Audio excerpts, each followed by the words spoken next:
Magandang araw. Ako po si Mark Lester Lirag at ito po ang aking daily devotion. Paano lumalim sa Biblia?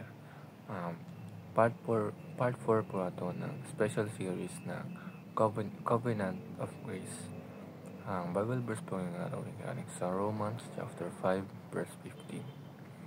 Ang sabi po ay, "But not as the offense, so also is the free gift. For if through the offense of one many be dead, much more the grace of God, and the gift of grace, which is by one man, Jesus Christ, hath abounded unto many." Ang sabi po dito is ang kasunduan ng Diyos sa kanyang bayan, kung saan ipinagkaloob niya ang kaligtasan, ay hindi batay sa ating mga gawa lamang, kundi sa kanyang mayamang biyaya sa pamamagitan ng pananampalataya natin kay Kristo. Ang first teaching ngayong araw ay Christ is the mediator of the covenant of grace. Si Kristo ang namamagitan sa pagitan ng Diyos at ng tao. Sa lumang tipan ay may mga pari na nag-aalay ng hain para sa kasalanan ng mga tao. Ngunit ngayon, si Kristo na ang ating dakilang saserdote, ang kanyang sariling dugo ang naging hain para sa ating kasalanan. Ang second teaching is Christ's perfect obedience satisfies the standard.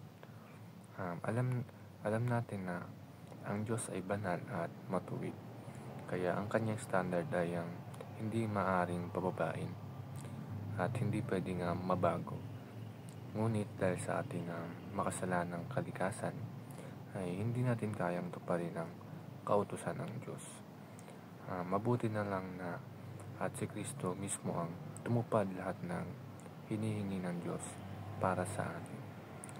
Sa kanyang perpektong pagsunod, naging katwiran natin siya sa harapan ng Diyos.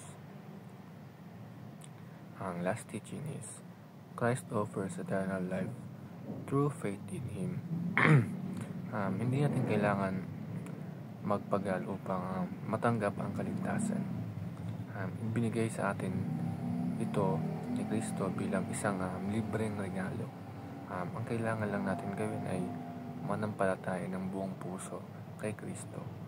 Kapag tayo ay sumasampalataya sa Kanya, ay tinatanggap din natin ang Kanyang katwiran at nagkakaroon tayo ng buhay na walang hanggan.